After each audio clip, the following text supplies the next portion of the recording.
So after last week's episode of The Mandalorian gave us one of its most, how do I put this politely, controversial and divisive episodes of The Mandalorian, this week, the penultimate episode of Season 3 gives us a classic Mandalorian episode that we've all come to love and enjoy. This episode of The Mandalorian just had so many Boba Fett's Boba Fetting all over the place. It was such an exciting, amazing time with the Mandalorians. Throughout the series, and particularly in Season 3, I've found it kind of hard to connect with so many Mandalorians donning the Mandalorian armor, particularly the headgear, the helmet, the mask, blocking, all those things that make me feel emotions in acting and stuff, in the face. And, for one character and a little baby Yoda, I have found that to be quite endearing for two characters. But to have so many Mandalorians just all over the place for so long, I've found at times to be a little jarring. Until my good friends, until this episode. My God, seeing so many Mandalorians just land on Mandalore, the big chunky Mandalorians, got his big chunky gun, and they're all just standing there on Mandalore. Mandalore's just looking... I have no constructive criticism in terms of just good reviewing in terms of Mandalore's look. It just looks dope. Dude, it just looks so dope. Just the way the jagged rock glass thingies spike out of the ground, and it all kind of looks a bit Fortress of Solitude-y, Superman style, but kind of in a weird Matrix combination where it's all just kind of a bit green, like a bit of a green tinge over everything. I just love the look of Mandalore, and seeing a bunch of Mandalorians just land on Mandalore and just Mandalorian all over the place, and then they see this big ship, and the ship's got flags and shit going everywhere, and they just fly up, and they're like, what kind of demon monster is this? And it's just more Mandalorians.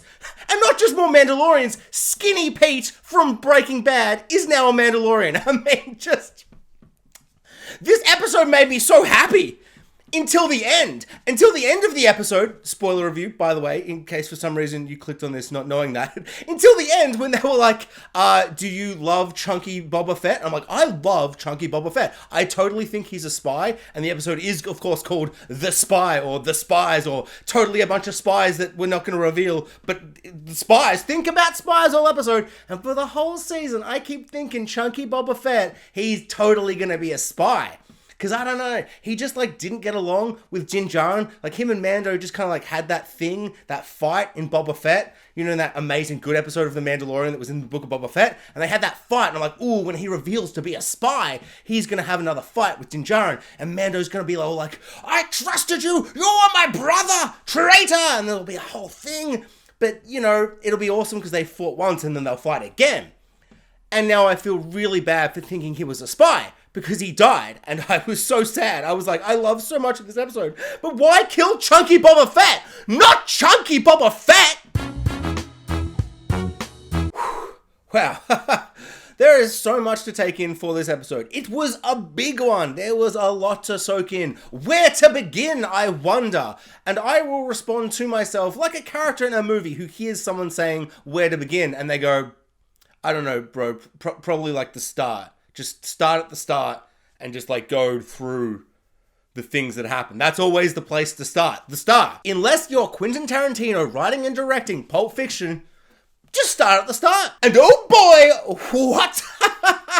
What a start to an episode of television. Just that cold opening. My juices never get flowing more so than in a great, amazing cold opening. I just love a scene where I'm just so hooked and into the moment. And then the scene ends and then the theme song plays and I just sit there being like, oh my God, yes. And that happening where the scene plays out, it builds up and then it goes, ba-boom. Dun-dun, dun-dun, and you're just like, Mandalorian! Yes! Despite last week's episode, I am primed to enjoy every single second of this episode. So this cold opening did a lot of crazy, insane things. One, just kind of giving us Moff Gideon. Moff Gideon is just like, hey, guys, I'm here. Look at me. It's me, Gus from Breaking Bad. I'm back. I'm bloody back, baby. And I'm like, yeah, you are. Yeah, you are. And before I get to the couple of things that really blew me away, I do, unfortunately, despite how euphoric I am right now, have to discuss something that I didn't love so much. We have evil ex-Republic, now new Republic girl lady character who killed clone scientist boy man character from episode 3. And I don't know, I really liked the idea that she was a character that was like, she used to be Empire, but now she's New Republic, and that makes her a bad person because of everything she did in the Empire and how that kind of crafted her into the person she is. But I didn't like the theories and ideas. Everyone was like, oh my god, she's a spy for Moff Gideon. I didn't read that at all in that episode. I think the most engaging thing for me was that she is now part of the New Republic and is a New Republic officer, but sucks, because why would you get someone who sucks from this evil regime that sucks and put them in your totally not regime? And I do understand, for simplicity's sake, it makes sense to, like, you know, just make her a Moff Gideon spy, but I like the idea, like, the nuanced complications of being like, no, she's, like, totally part of the New Republic, but she sucks. Oh, she sucks. She's just so bad and evil and ugh. And I thought that was really, really, really interesting and, like, cool and unique and terrifying. Her just being a spy feels like, oh, I've seen a spy in a thing before. I don't really care if she's a spy. Like, it's fine. It's not bad, but it's not as complicatedly intense and, like, amazing as I kind of held it up to be at the time in episode 3. But who cares? Because Moff Gideon said the words Thrawn. He said it like 9 times. He's just Thrawn it all over the place. He's like, you want a bit of Thrawn? You want a bit of Thrawn? Thrawn's not here, bitches. Thrawn isn't going to be here until the Ahsoka show drops. Whenever the Ahsoka show drops in June or November, I forgot when it drops. Soon, but not that soon, I think, maybe? It doesn't matter. I also think it's so hilarious, but, like, so cleverly timed that they're like, when are we going to release, like, the Ahsoka trailer, which will have, like, the shot of the back of Thrawn's head? You know, when will that be? And they're like, how about in between an episode of The Mandalorian and, like just before one drops, where they just say Thrawn, like, 50 times? It's like, it's so...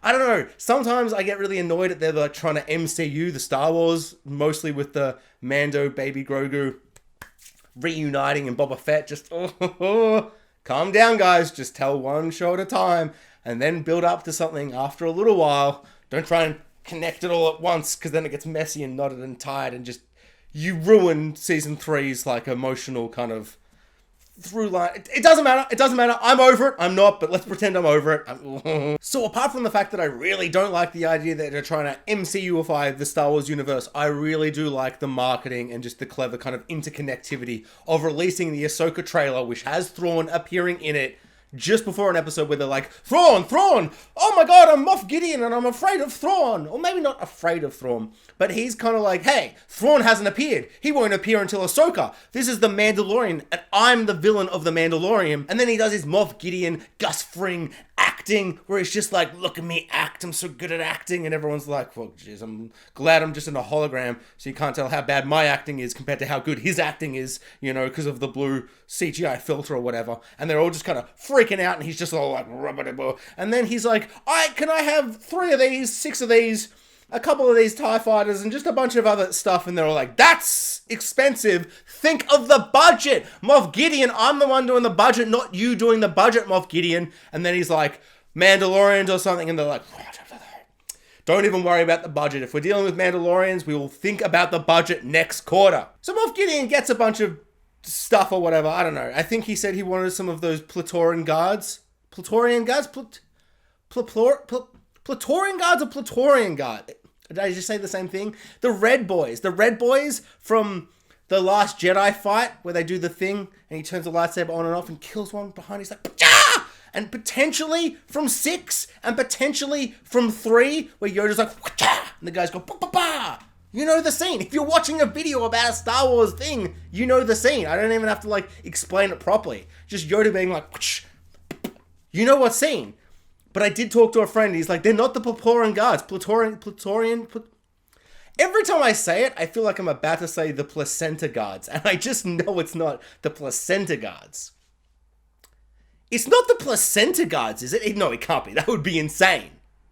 Is it though? So Moff Gideon orders some not placenta guards and some other things, and he gets them all apparently. And apparently this took place way before the episode, which I found like really exciting and interesting when it paid off at the end of the episode, how it all just kind of was there. So he's clearly known about Mandalore. He's gone to Mandalore. He sets up like a whole base in Mandalore. I love that they like, it was so weird as well, because like as the episode was playing out before I connected the dots to that opening cold open, they're just like running through Mandalore, and it's all like, you know, the mines of Mandalore, and it's all like green and whatever. And then suddenly I'm like, this feels like we just suddenly walked into like an Imperial set. Like there's like the lights and the way the walls look and just the architecture and the design. And I was like, what? Is this what Mandalore looked like? Is this the budget being cheap? Oh, wait, no, is this intentional? And then as I realized, oh no, this is clearly intentional. Why am I such an idiot? Why am I such an idiot? And then suddenly you see the big TIE fighters and the whole, like, hangar there. And then it kind of builds up and then Moff Gideon arrives. He's like, I hate Mandalorians, but secretly I'm jealous. I'm not a Mandalorian. Look at my helmet. It's like a Mandalorian, but evil. I'm like a evil, the armor where he's got like little spikes where he's like, oh, I like the armor where she's got like the Darth Maul spikes coming out, like demons. Ooh, but it's black because I'm evil, because it's Star Wars or whatever. And despite what Andor tells you, it's black and white. Star Wars is black and white. You're good guys and I suck. I really liked the Moff Gideon's just like, I hate the Mandalorians, but I respect their culture and their visual vibe and their, like, you know, immortal, like, you know, plot / actual just armor that is, like, immortal. It's like plot armor, but it's also immortal armor. So, like, even if you're not got plot armor on, you've actually got, like, literal plot armor on where you cannot die. And he's just like, I'm just gonna, like, incorporate it into my whole look.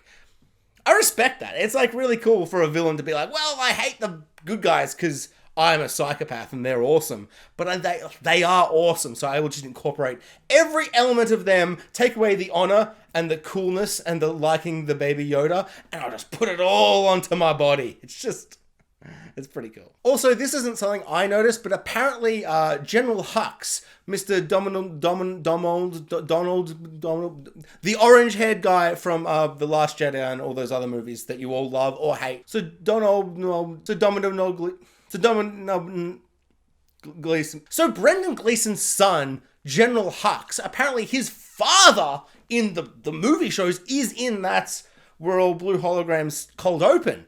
And that is super cool. Did not pick that up. That's a friend telling me. So if I'm wrong, yell at him. I won't tell you who that is, but just yell at him. Don't yell at me if I'm wrong, because this isn't something I noticed. But apparently he noticed that there was a Hux there, a father Hux, and I think that is so like clever and funny to put in like a reason why this bumbling idiot, like in the first movie Force Awakens, he's not so bumbling, but by Last Jedi and then, God, what's that movie called? Rise of the Skywalker. He's like a bumbling fool, kind of buffoon kind of character, and he's not very like, you can't really take him seriously. And you're like, how did he rise to that station? How did he get there? Oh my God, his father was a general or whatever. Like, so it's just like father, like son, like this, the father's just like, hey guys, I have like a really incompetent son. Can you just like give him a job? And they're like, sure, whatever. Oh, actually this general just like got killed. So just put him in that. And suddenly he just like skyrockets up the ranks, and suddenly he's just like a general or whatever he was. And I just think that's such a small, little, clever, hilarious detail that kind of explains the character entirely. Like, of course he got the job because of his dad. That makes perfect sense. I love it! I was really confused but fascinated by the fact that Moff Gideon seemed to kind of not want, like, Project Necromancer, which also, just them saying Project Necromancer and saying Thrawn at the same time. And so presumably Project Necromancer is obviously referring to Palpatine and the cloning to get a new Palpatine, fresh original Palpatine back where he's all like, I'm a clone, baby, whoop whoop, and all that stuff. The Bad Batch and the Mandalorian just keep having scenes again and again and again, just kind of referring to these things and these moments in A Rise of Skywalker, just kind of fixing and adding actual, you know, story and plots to kind of build to such a ridiculous, insane curveball that is the Rise of Skywalker being like, Palpatine's back, baby, whoop-a-dee-boo! And I kind of love that. Like, I love that they're like, we're not gonna, like, erase things that happened. We'll embrace it, and we'll try and make it good. It's kind of amazing. The Clone Wars did this really, really well with Anakin and Obi-Wan's relationship and just making them absolute friends, like, just truly, truly great friends, and making Anakin not just a whiny, sulky teenager the whole time. And you can kind of, I don't know, they just did so much where you watch 2 and 3 now, and you go, oh, I have so much more understanding of these characters because they've filled in the gaps with all these other stories. And so I really like that they're doing that for the cloning of Palpatine. It's clever, it's interesting, and it's kind of amazing. And so Moff Gideon is walking through the corridors before he talks to the Council of Evil People or whatever. And there's a bunch of cloning tubes and stuff and watery, tubey cloning stuff. Is that clones for him? Is he trying to like enhance the cloning for himself so he can clone a bunch of Moff Gideons? Because for some reason he's like, you know, got his spy lady to kill scientist clone man who was going to be scientist cloning for Palpatine. So does he not want Project Necromancer to get off the ground? Does he just not want the other guy to do it? Does he want the credit for bringing back Palpatine? Or does he not want Palpatine? Because he doesn't seem to want Thrawn to come back. He's kind of like, Thrawn's just off hiding and who cares? I'm the real badass. Does he kind of not want Palpatine to be cloned? Does he not want Thrawn to come back? Does he kind of want to take center stage and be like the Palpatine, the Darth Vader, the Thrawn, the Moff Gideon? Does like he want to kind of take center stage as the big bad? Because I think that's really, really interesting and fascinating, and I love that. I'm just a little confused though. Like maybe he just wants to kind of take credit for bringing back Palpatine himself, or no, he doesn't. I like the idea that Moff Gideon wants to clone himself and not let Palpatine come back to life at all. And he doesn't want Thrawn to come back, even though we saw in the Ahsoka trailer, he does. So in the first episode of this season, we got an IG-88 or IG-12 or 11 or whatever they're calling him. But essentially it was an IG-88 member berries, hey, we're going to bring him back to life. And it's like, okay. I kind of loved in season 1 how Mando and IG-12 or 11 or whatever it is were versions of Boba Fett and IG-88, where it's like, hey, remember that picture you had from that scene in Empire Strikes Back, your favorite movie ever? Do you remember that? Remember that? Where these are the same characters, but they look different, but they're different characters. Like, they look the same, but they're different. And I love that. But he died. He had a sacrifice. It was emotional. He exploded and melted and he just exploded everywhere. And they're like, actually, like, most of his body was fine. The fire, like, flinged it, like, and it didn't get affected, and it was all fine. It's like, really starting season 3 on a negative there. Just, I absolutely hated that. I loathed it. I did not like it at all. It was trying to find a polite word for trash. But it was trash, and it was member berries nonsense, and it really felt like they'd completely run out of ideas. Whatever. Okay. And then this episode comes around, and you see a little Boba Frick, like the only good part of Rise of Skywalker. Boba Frick, the little design, the little creature, just love a Boba Frick. And Boba Frick's all like, I'm a Boba Frick. And the Boba Frick is in the IG-11, 88, 12. I'm just going to call it IG-88. I just don't know. And so then the Boba Frick is in the IG-88, and I'm like, oh, that's so cool. Like, I don't know. I just love that. And then suddenly Baby Yoda just like, jumps in, and then Baby Yoda is saying, yes, no, and Baby Yoda is suddenly talking through IG-88, and then Boba Fett, not Boba Fett, but actually, you know, he looks like Boba Fett, is like, no, and we have Boba Fett, IG-88, and a Yoda in the IG-88, and suddenly I'm like, I remember The Empire Strikes Back, but I like this psycho, insane, modern version that we get going. I can't even speak properly. I was floored. I was like, that's hot nonsense. And I love it. So funny. So just surreal to hear, like, Din Djarin be like, nah, I don't want my baby to do this. And the baby's just like, no, yes. I'm like, dude, this is like that Rick and Morty episode where the dog gets, like, the sentience and can talk. And it's like, I am a dog. I don't like you taking my balls away. And then they're all like, oh my God, maybe we don't want the dogs to speak. I loved it so much. It was so cool. There was a moment in the episode where, like, the two Mandalorians are like, I'm a Mandalorian that doesn't take my helmet off. And the other Mandalorian's like, but I do take my helmet off or whatever. And they have a fight and they're like, I cheat at chess. And you're like, but I don't cheat at chess. And they have a fight or whatever. Tensions, And then, like, you know, Baby Yoda IG-88 is like, whoa.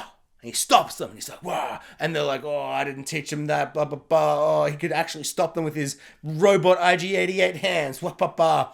I kind of think that would have been cooler if they'd both been about to kill each other, and they just would get pushed away, and everyone's like, oh my God, what happened? And then you just see, like, little Baby Yoda on the ground, being like, wow. And he's like, use the Force, and he's all, like, tired. He's like, oh, I need a nap.